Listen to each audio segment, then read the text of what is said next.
Tiago capítulo 4, versículo 13 ao 15, diz assim a palavra de Deus: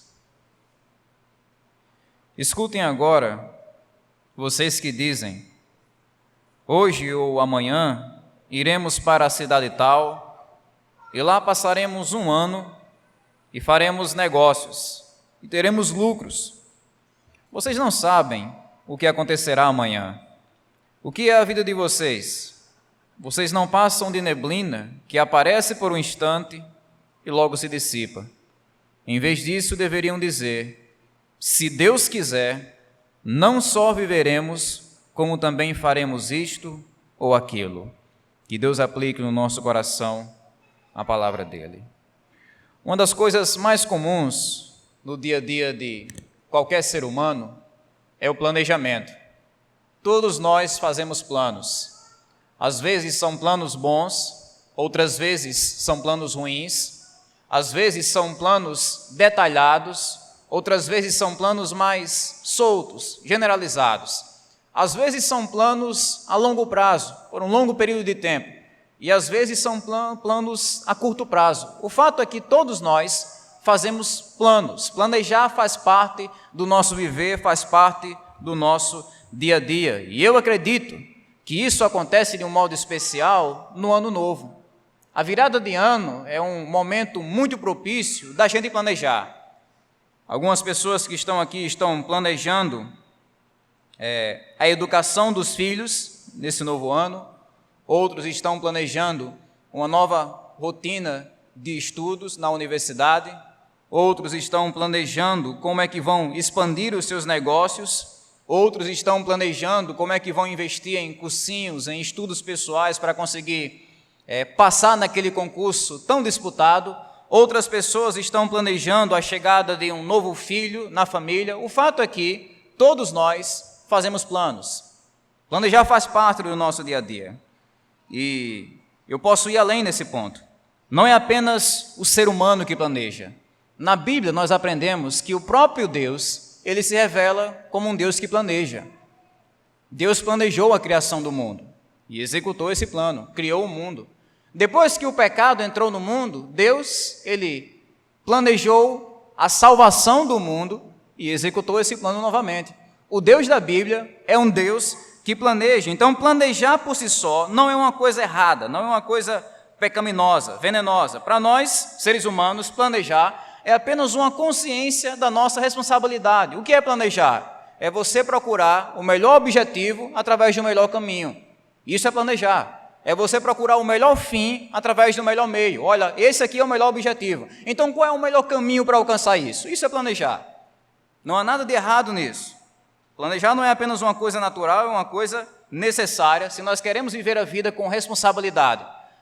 Mas nem tudo são flores. Existe um tipo de planejamento que nós fazemos que é ofensivo ao coração de Deus. Existe um tipo de planejamento que nós fazemos que é repugnante aos olhos de Deus. E o nosso texto ele se ocupa de tratar sobre esse tipo de planejamento, planejamento que ofende o coração de Deus. A mensagem central dessa passagem que nós acabamos de ler é ensinar que o planejamento orgulhoso, que o planejamento arrogante, que o planejamento presunçoso, ele é reprovável aos olhos de Deus. E para que nós não venhamos a cair nesse tipo de planejamento arrogante nesse novo ano, eu queria destacar para vocês nesse texto basicamente 3 atitudes para a hora do planejamento. Tiago vai lembrar o nosso coração 3 verdades que devemos manter na nossa mente enquanto estamos planejando a nossa vida, os nossos projetos e as nossas metas nesse novo ano. Primeiro, Tiago diz que nós devemos lembrar que a nossa vida é incerta. Segundo, ele diz que devemos lembrar que a nossa vida ela é curta. E por último, ele vai dizer que devemos lembrar que a nossa vida pertence a Deus. É isso que eu quero explorar com vocês nesse texto, a fim de que Deus ele nos conceda sabedoria para planejarmos esse 2020 debaixo da bênção dele. No verso 13 e 14, Tiago ele traz um conselho: planeje sabendo que a vida é incerta. Planeje tendo a consciência de que a vida é incerta. A primeira orientação que Tiago vai trazer é para algumas pessoas que estavam cheias de certezas. pessoas que estavam fazendo planos presunçosos. É o primeiro problema que ele vai lidar nessa passagem, o problema da presunção. Ele diz: escutem agora vocês que dizem, hoje ou amanhã iremos para a cidade tal e lá passaremos um ano. Percebam comigo que aqui nós estamos ouvindo a voz de uma pessoa que vive como se Deus não existisse. Ele é um ateu na prática, é alguém que está cheio de autoconfiança, de autossuficiência. Eu posso, eu consigo, eu sei, eu conquisto, eu alcanço. É aquela pessoa que está cheia de si, cheia de certezas. Esse é o tipo de coração que Tiago está descrevendo para nós. Essa pessoa determina quando ela vai viajar, hoje ou amanhã. Essa pessoa determina onde ela vai chegar, iremos à cidade tal. Essa pessoa determina quanto tempo ela vai ficar, nós vamos passar um ano nessa cidade. E essa pessoa determina também o que é que ela vai lucrar. O texto diz, negociaremos e vamos ganhar dinheiro. Do início ao fim, nós estamos vendo aqui um planejamento que é arrogante, alguém que se considera dono da própria vida. Uma pessoa autossuficiente, que acha que tem o controle absoluto sobre as circunstâncias da vida. Irmãos, o grande problema dessa pessoa não é planejar. O problema dessa pessoa é planejar achando que tem o controle de tudo. É pecado planejar? Claro que não, é necessário. O pecado é quando a gente planeja pensando que nós somos semideuses aqui na terra, pensando que nós temos o controle de todas as coisas. É pecado estabelecer um plano? Não é. O pecado é excluir Deus desse plano. É pecado estabelecer uma meta para um novo ano? Não é. O pecado é tentar alcançar essa meta sem Deus. É esse tipo de situação que Tiago está tratando aqui na sua carta. Mas o problema que Tiago aborda aqui não é apenas o problema da presunção. Ele fala também sobre o problema da ambição. Ainda no verso 13, esse indivíduo diz, lá passaremos um ano e faremos negócios e teremos lucros. Percebam que a ambição dessa pessoa é notória. O que é ambição? Ambição é o desejo incontrolável de ter cada vez mais. Ambição é uma fome insaciável de ter cada vez mais. A pessoa que tem um coração ambicioso, ela nunca está satisfeita. Ela sempre quer mais, ela sempre quer conseguir mais do que aquilo que já tem. E nós vemos aqui no coração dessa pessoa, que Tiago está descrevendo para nós no verso 13, que o objetivo dela é apenas o lucro. Ela não menciona o reino de Deus, contribuir com o reino de Deus, ela não menciona a ajuda ao próximo, ao pobre, ao órfão, à viúva, que era muito comum naquela época serem desamparados naquela sociedade veterotestamentária. Essa pessoa não menciona qualquer tipo de ajuda ao próximo. Ela pensa apenas em si mesma. É o problema do materialismo, de viver apenas para o aqui e para o agora. Minhas coisas, meu sucesso, meu conforto, meu lucro, minha prosperidade, minha conquista, tudo é sobre mim. É isso que um ambicioso pensa no mundo em que nós vivemos. O reino dele é mais importante do que tudo. E esses dois problemas que Tiago está destacando no início dessa passagem, ambição e presunção. O planejamento que é fundamentado na autossuficiência, no egoísmo, ele é reprovável aos olhos de Deus. No primeiro livro da Bíblia nós temos uma história dramática que ilustra muito bem esse ensinamento. Eu quero lembrar a vocês daquilo que aconteceu na famosa Torre de Babel. A Bíblia diz que no início da história humana, quando todos os seres humanos falavam uma mesma língua, os homens se reuniram numa certa região para planejarem a construção de uma torre que fosse tão alta que alcançasse os próprios céus. Esses homens se reuniram, começaram a planejar a execução daquela torre, usando a tecnologia que eles haviam acabado de descobrir, começaram a colar tijolos uns nos outros, começaram a ter essa habilidade de criar estruturas fortes e resistentes, e eles se reuniram ali para construir essa torre, para construir essa torre que conseguisse tocar o céu. Gênesis capítulo 11, verso 3 ao 4, está escrito o seguinte: e disseram uns aos outros, venham, vamos fazer tijolos e queimá-los bem. Os tijolos lhe serviram de pedra e o betume de argamassa. E disseram, venham, vamos construir uma cidade e uma torre, cujo topo chegue os céus, e tornemos célebre o nosso nome, para que não sejamos espalhados por toda a face da terra. É impossível a gente ler essas palavras aqui, sem perceber a presunção, sem perceber a arrogância, a cobiça que existe no coração desses homens. O que eles estão fazendo? Estão planejando. Eles estão planejando. Tem pecado em planejar? Não tem nenhum pecado. O pecado está em planejar de uma maneira arrogante, de uma maneira presunçosa. Eles acham que conseguem chegar até Deus por eles mesmos, eles acham que conseguem fazer o nome deles famoso em toda a terra por eles mesmos, e aí onde reside o pecado. Deus disse, se espalhe pela face da terra. Eles disseram, não, a gente não vai se espalhar não, a gente vai ficar aqui. E tem uma coisa, Deus, olha, a gente vai construir uma torre que é tão alta que a gente vai conseguir chegar aí. Quando o Senhor enviar outro dilúvio que o Senhor enviou lá pelos dias de Noé, não vamos mais ser destruídos porque nós temos uma torre alta, estaremos salvos. Deus diz, multipliquem-se, se espalhem pela terra. Eles dizem, não, a gente não vai se espalhar, a gente vai se unir, a gente vai construir uma grande torre e ficar famoso. É um planejamento arrogante, presunçoso e que resultou no juízo de Deus. Deus desceu e confundiu a língua daqueles homens, e aí é que surgiu os idiomas que nós conhecemos hoje. Gênesis 11, do verso 7 ao 9, Deus diz, venham, vamos descer e confundir a língua que eles falam, para que um não entenda o que o outro está dizendo. Assim o Senhor os dispersou dali pela superfície da terra e pararam de edificar a cidade. Por isso a cidade foi chamada de Babel, porque ali o Senhor confundiu a língua de toda a terra, e dali o Senhor os dispersou por toda a superfície dela. Em termos simples, qual é a lição da história em Babel? Deus não abençoa planos arrogantes. Deus não abençoa planos egoístas. É a mesma coisa que Tiago está dizendo. Vocês que dizem, olha, hoje ou amanhã nós vamos para aquela região do Oriente, vamos construir uma grande torre. Deus não abençoa esse tipo de planejamento. Do início ao fim, a Bíblia apresenta que o resultado de uma vida arrogante e egoísta é a frustração.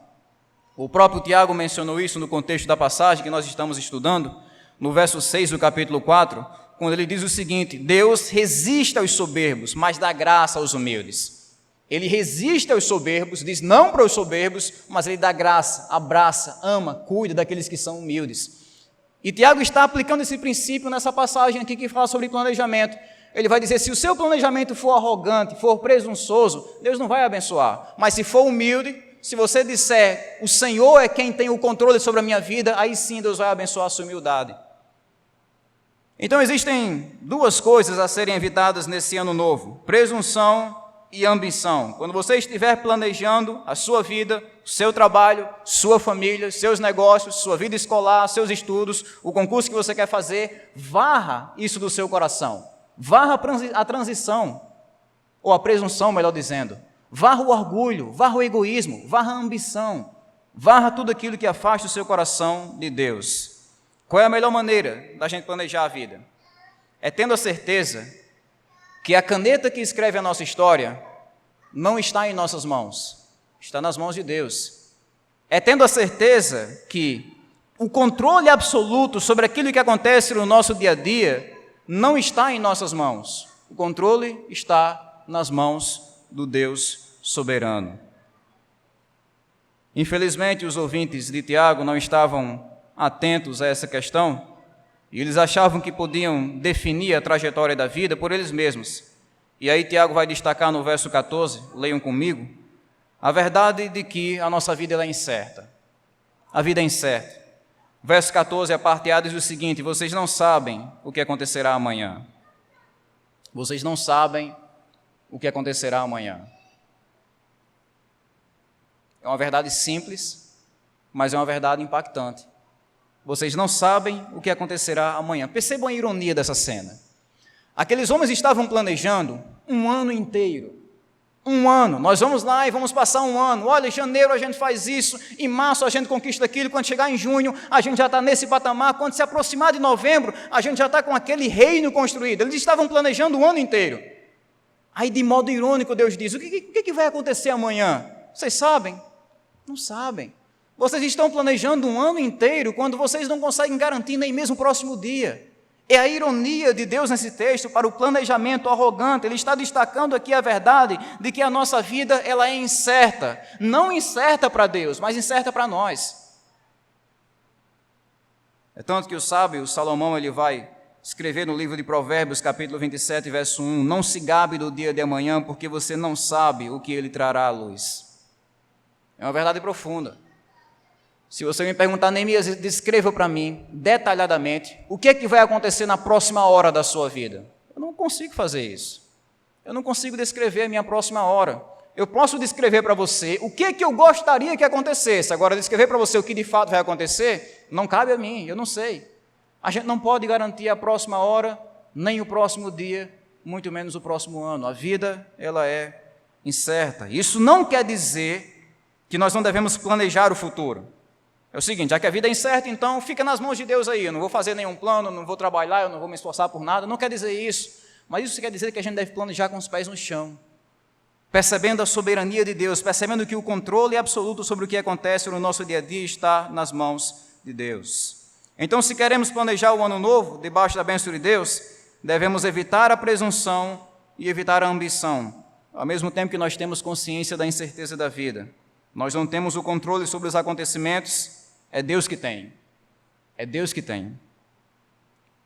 Mas existe uma segunda orientação que Tiago vai trazer para o nosso coração, ainda no versículo 14.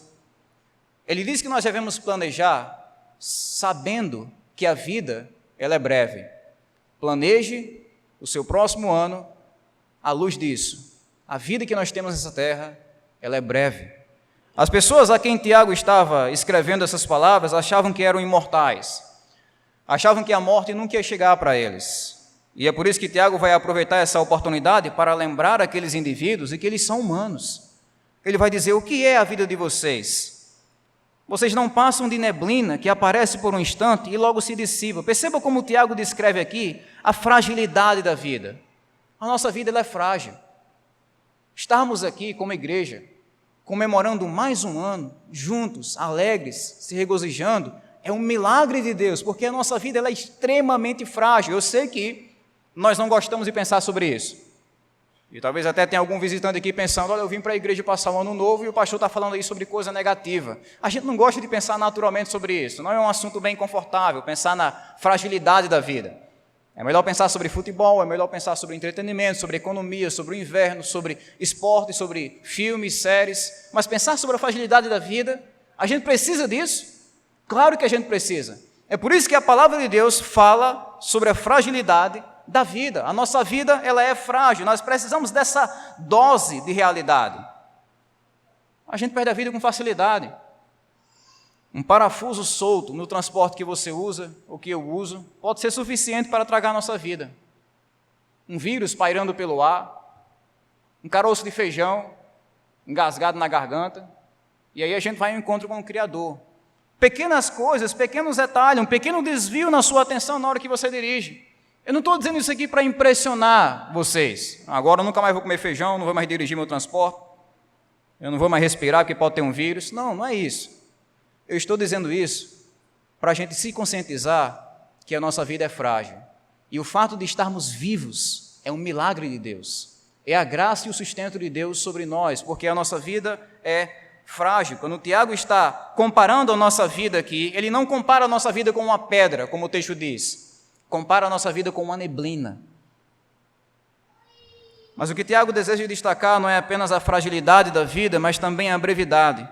Ele diz, vocês não passam de neblina que aparece por um instante e logo se dissipa. Eu sei que aqui em Apodi, em nossa cidade, a neblina não é um fenômeno muito conhecido. Parece que aqui já amanhece o dia fazendo 40 graus. Já está quente já de assar um ovo na calçada. Mas quando a gente vai para uma cidade mais fria, cidade de Martins, por exemplo, a gente acorda de manhãzinha, a gente sai da casa onde nós estamos hospedados e a gente vê a neblina preenchendo aquelas ruas, a gente vê aquele vapor preenchendo as ruas. Só que ele não dura o dia todo, ele acaba logo, ele termina rápido. Você vai na padaria comprar o pão, quando você volta lá, já acabou aquele vapor, já acabou aquela neblina. É passageira. Essa é a ilustração que Tiago ele vai usar aqui para descrever a brevidade da nossa vida. Ele vai dizer que a nossa vida ela é passageira. A vida é apenas uma gota de água no oceano da eternidade. A vida é apenas um grão de areia na praia da eternidade. É apenas uma pequena estrela no céu da nossa existência. A vida que nós temos aqui na terra, ela é curtinha, é minúscula, é pequena. É por isso que Moisés, escrevendo o Salmo 90, versículo número 10, ele diz as seguintes palavras: os dias da nossa vida sobem a 70 anos, ou havendo vigor a 80. Nesse caso, o melhor deles é canseira e enfado, porque tudo passa rapidamente e nós voamos. Rapidamente.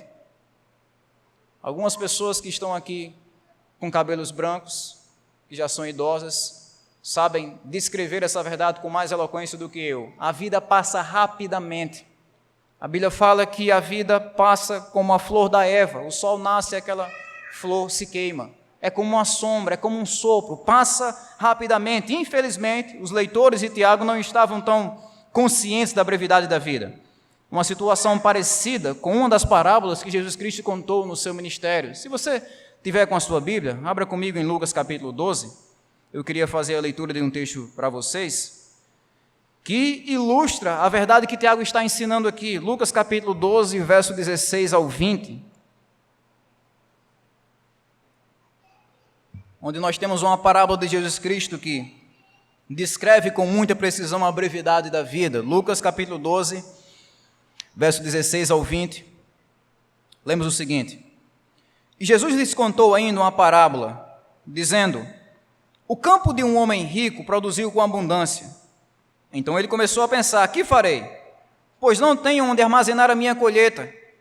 Até que disse: já sei, destruirei os meus celeiros, construirei outros maiores, e aí armazenarei todo o meu produto e todos os meus bens. Então direi à minha alma: você tem em depósito muitos bens para muitos anos. Descanse, coma, beba e aproveite a vida. Mas Deus lhe disse: louco, essa noite lhe pedirão a sua alma, e o que você tem preparado para quem será? Você percebe como esse homem achava que era eterno? Ele, ganhou numa bolada, ele estava extremamente rico, e aí ele pensou: olha, agora eu tenho muitos bens, mas eu não tenho apenas muitos bens, eu tenho muitos anos, eu vou guardar isso tudo, eu vou colocar isso tudo em armazéns, e aí eu vou ter muitos bens e vou viver muito tempo. E Deus diz: você não tem muitos anos, você não tem nem mesmo muitas horas, essa noite vão pedir a sua alma. Aqui Jesus Cristo está ensinando para os seus ouvintes, ou alertando os seus ouvintes, para o fato de que a nossa vida, ela é breve, ela é passageira, ela é transitória. Se eu pudesse resumir aqui em poucas palavras o que é que Tiago está ensinando nesse ponto, eu diria o seguinte: faça os seus planos para 2020, mas faça os seus planos como um ser humano. Evite a ilusão. Faça os seus planos como um ser humano. Entenda que a nossa vida, ela é frágil, ela é breve, ela não é eterna, ela não é imortal, não nesse mundo aqui em que nós estamos vivendo. Então planeje como um ser humano. Nós somos frágeis, nós passamos rapidamente, como Moisés diz, e é assim que nós devemos planejar a nossa vida. Tiago lhe deseja conscientizar o nosso coração para o fato de que o planejamento com Deus, ele deve ser humilde, porque a nossa vida é breve. Quando Moisés estava escrevendo o Salmo de número 90, versículo 12, ele escreveu o seguinte: ensina-nos a contar os nossos dias, para que alcancemos um coração sábio. Neemias, eu quero um coração sábio, eu quero planejar o meu ano novo com sabedoria. O que é que eu preciso fazer? Entender que a vida é breve. Quem foi que disse isso? Deus disse. Aqui está dizendo no Salmo 90, versículo 12, se você aprender a contar os seus dias, ou seja, se você aprender, se você entender que a sua vida aqui ela é breve, aí é que você vai ter sabedoria. Você vai valorizar aquilo que realmente deve ser valorizado, você vai priorizar aquilo que realmente deve ser priorizado, você vai executar coisas que realmente fazem sentido para a sua vida agora e na eternidade. Por quê? Porque você entende que você tem pouco tempo e você não tem tempo a perder. Ensina-nos a contar os nossos dias, ensina-nos a entender que a vida é breve, e aí sim nós vamos alcançar um coração sábio. É assim que o servo de Deus planeja com humildade, colocando a vontade de Deus em primeiro lugar. E é o último ponto abordado em nosso texto, no versículo 15. Tiago vai dizer que nós devemos planejar sabendo que a nossa vida, ela pertence a Deus. O verso 15 diz: em vez disso, deveriam dizer: se Deus quiser, não só viveremos, como também faremos isto ou aquilo. Percebam que aqui ele está começando a descrever um planejamento humilde. Não se trata de planejar tendo o controle de tudo, não se trata de planejar movido pela ambição, o desejo de ter mais, não se trata de planejar movido pela ilusão de que é intocável, eterno, como se nunca fosse morrer. Não, aqui é um planejamento humilde de um servo de Deus, colocando a vontade de Deus em primeiro lugar. Se Deus quiser, se for da permissão dEle, se for da vontade dEle, da aprovação dEle. Percebam que aqui no coração desse servo existe uma verdadeira submissão a Deus. E é o melhor caminho para planejar. Não o caminho da presunção, da ambição ou da ilusão de que nós somos eternos, não. Esses caminhos são descartados aqui no texto. O melhor caminho é o caminho da submissão. Deus, a minha vida pertence ao Senhor. Então, se o Senhor quiser, se for da sua vontade, eu vou fazer isso ou vou fazer aquilo. É claro que nós não devemos tornar esse texto superficial.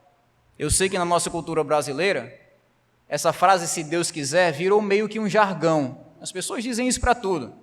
Até quando você vai se despedir do seu colega do trabalho, você diz, olha, até amanhã. Aí a pessoa diz, né? Se Deus quiser, a gente se encontra amanhã. E você conversa com alguém que está planejando e diz, olha, se Deus quiser, esse meu sonho vai ser realizado, se Deus quiser, isso vai acontecer, se Deus quiser, aquela outra coisa vai chegar na minha vida. Virou meio que um jargão no nosso linguajar. Mas quando Deus diz, aqui na palavra, através de Tiago, que nós devemos ter essa submissão, dizendo se Deus quiser, Ele não está dizendo que isso aqui é uma fórmula mágica. É um abracadabra. Olha, só você dizer se Deus quiser que aquilo acontece. Não é uma fórmula mágica. É uma disposição do coração. Não é uma frase vazia aqui na boca, é uma firmeza no coração. Olha, se Deus quiser, se o Deus que manda na minha vida, se o Deus que controla a história do mundo, se o Deus que controla a minha história, o Deus que controla os cabelos que caem da minha cabeça, o Deus que sabe quando eu me assento, quando eu me levanto, quando eu falo, quando eu penso, se esse Deus quiser, eu vou viver e fazer isso e aquilo. É a ideia de uma submissão completa à vontade de Deus. Quando nós lemos o Novo Testamento, nós aprendemos que submissão é coisa séria. Em todas as páginas da Bíblia, a submissão é encorajada. Oração do Pai Nosso, Mateus capítulo 6, verso 10. O que é que está escrito lá? Vocês vão orar dessa forma: seja feita a sua vontade, assim na terra como no céu. Não é minha vontade, é a sua vontade. Quando Jesus estava no Getsêmani, prestes a ser crucificado, novamente ele ensinou a importância da submissão. Ele disse, Lucas 22, 42, Pai, se queres, afaste de mim esse cálice, contudo não se faça a minha vontade, e sim a sua vontade é em primeiro lugar. Quando conhecemos a trajetória do apóstolo Paulo, nós vemos que ele sempre colocou a vontade de Deus em primeiro lugar. Quando ele estava se despedindo da cidade de Éfeso, em Atos 18, está escrito, se Deus quiser, eu virei para visitar vocês outra vez. Quando ele estava conversando com a igreja de Corinto, em 1 Coríntios 16, ele diz, eu espero permanecer algum tempo com vocês, se o Senhor permitir. Percebam que a chegada de Paulo em um lugar, a permanência nesse lugar, dependem exclusivamente de uma coisa, vontade de Deus. Se o Senhor quiser. É isso que Tiago está ensinando na sua carta. A vontade de Deus primeiro determina a nossa vida. Se o Senhor quiser, viveremos. A vida é mais importante. Você não tem vida se não for pela vontade de Deus. Eu não consigo respirar se não for por Deus me sustentando. Eu não consigo me mover nem um centímetro para frente ou para trás se não for pela vontade de Deus. Se Deus quiser, diz o texto, nós viveremos. Cada segundo de vida é um presente de Deus. E segundo, nossos planos dependem de Deus. Se Deus quiser, diz o texto, não só viveremos, como também faremos isto ou aquilo. Todos os acontecimentos da nossa vida, os mais agradáveis, os menos agradáveis também, estão nas mãos de um Deus soberano. As vitórias que nós angariamos, os fracassos que nós lamentamos, o sucesso, a luta, a dificuldade, todas as coisas que acontecem na nossa história estão nas mãos de Deus. É por isso que Provérbios 16, 1 diz o seguinte, o coração do ser humano pode fazer planos, mas a resposta certa vem dos lábios do Senhor. Deus é soberano, irmãos e amigos, e a melhor maneira de planejar esse ano novo é colocando tudo nas mãos deles. Não me entendam mal, não estou dizendo aqui que o texto proíbe o planejamento, o texto orienta o planejamento. Para não ser um planejamento arrogante, nem ambicioso, nem ilusório, você precisa colocar tudo nas mãos de Deus. Planeje um ano novo. Se esforce o máximo que você puder para atingir todas as metas que você estabelecer, mas faça tudo isso com esse espírito de Tiago 4. Se o Senhor quiser, eu viverei, eu farei isso, eu farei aquilo. A submissão a Deus deve ser o centro do nosso planejamento. Coloque os seus estudos, coloque o seu emprego, coloque a sua família, coloque a sua saúde, coloque os seus filhos, coloque o seu namoro, coloque o seu futuro casamento, coloque o seu concurso, tudo diante do altar de Deus. E diga o seguinte, se o Senhor quiser, eu vou viver e vou fazer isso e aquilo. É essa humildade no planejamento que agrada o coração de Deus. O Deus da Bíblia é um Deus de planos. E eu não poderia terminar essa mensagem sem dizer a vocês que o maior plano de Deus para a sua vida aconteceu através de Jesus. Deus planejou a sua salvação. Deus enviou o único Filho dele para descer até essa terra, se fez carne por nós, viveu como um homem, uma vida de sofrimento e humilhação, mas nunca pecou, nunca desobedeceu a Deus. Ele viveu uma vida perfeita, mas morreu uma morte cruel. Na cruz ele carregou os nossos pecados, na cruz ele suportou a ira de Deus por nós, e ao terceiro dia, Cristo ressuscitou dentre os mortos.